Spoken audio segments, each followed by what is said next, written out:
Estamos ahora para resolver respecto de la atribución que los acusadores han formulado a Víctor Eduardo Sánchez, Víctor Hugo Vera, Antonio Mario Puñalef, Facundo Alexis Vera y Olga Liliana Flores.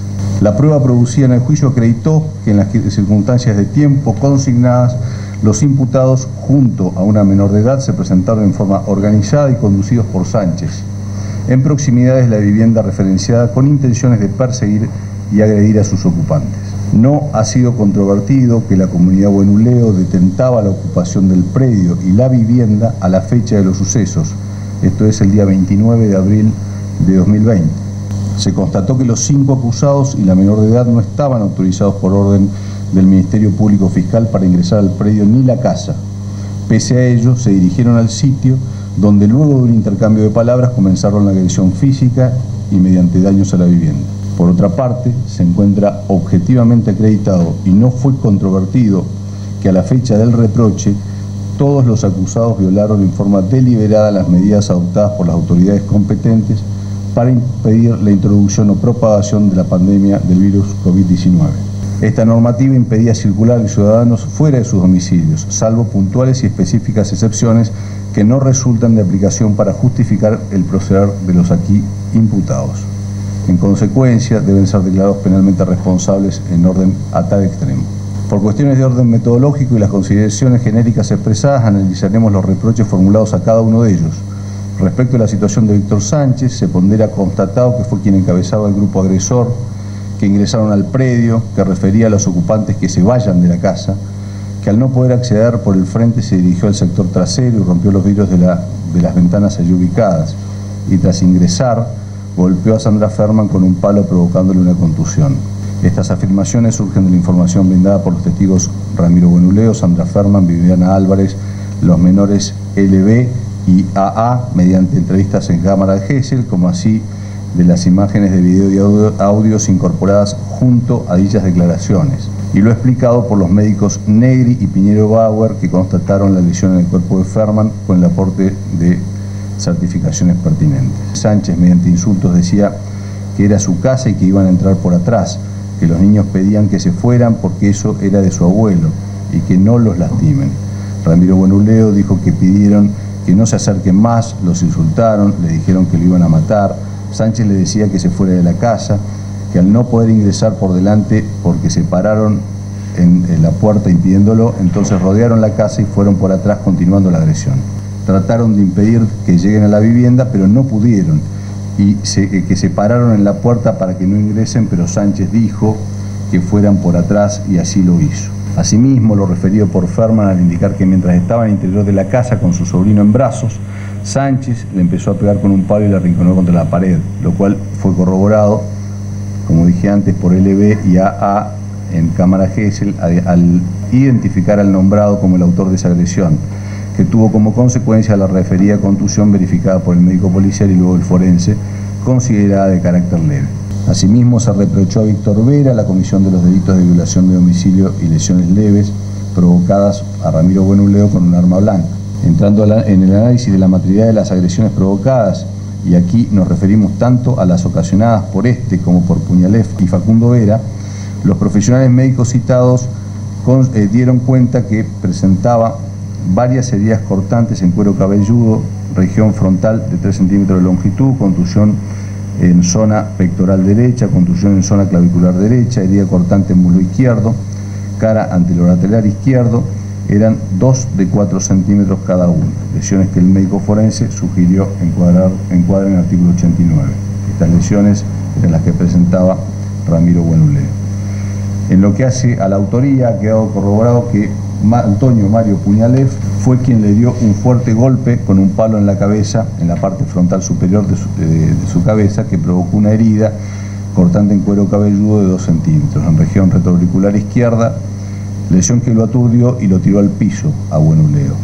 Es en ese momento que Víctor Vera sacó algo de atrás y le cortó la pierna, contando que alcanzó a ver el filo del cuchillo y cuando lo sacó recibió un corte en la mano derecha, aclarando que podía tratarse de una navaja estilo sevillana y que le provocó 2 heridas cortantes en muslo izquierdo, cara anterior lateral izquierda de unos 4 centímetros cada uno. A ello se suma que Sandra Ferman lo vio sangrando y que él le dijo que Víctor Vera lo había apuñalado. Por último, también se encuentra acreditado que Facundo Vera fue quien provocó la contusión en la zona pectoral derecha con equimosis y contusión en zona clavicular derecha.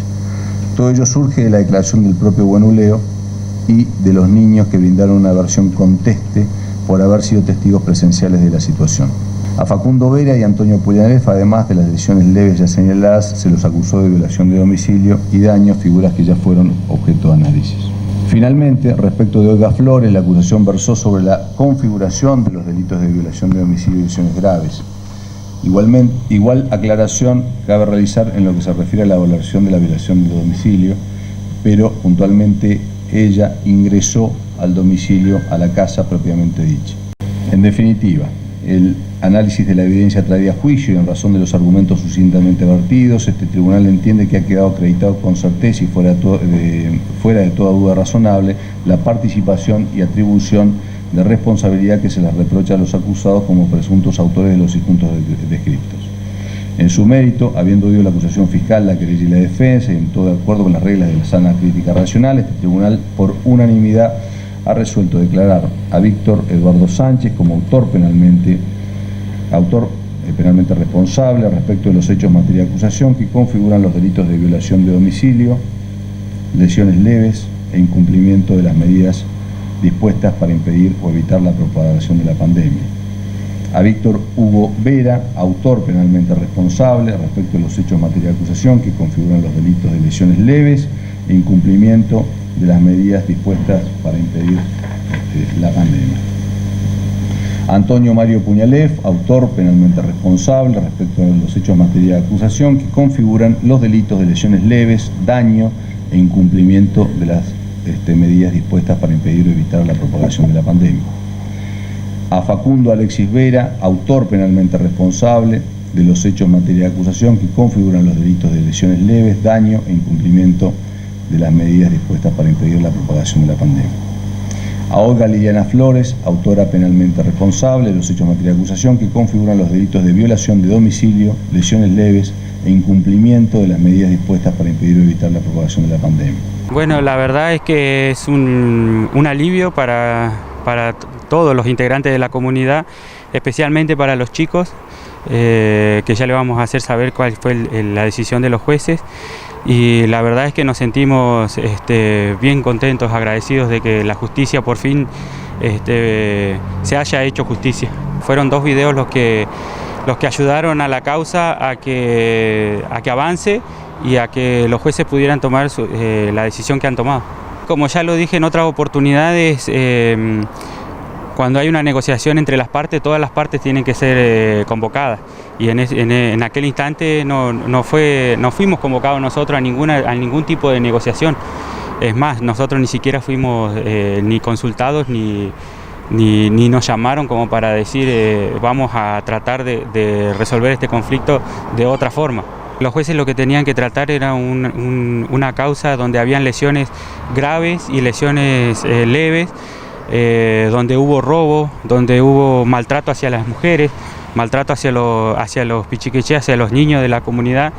Y no sé por qué la otra parte trajo a esto la cuestión de la usurpación. ¿Fue una estrategia para minimizar un poco la sentencia?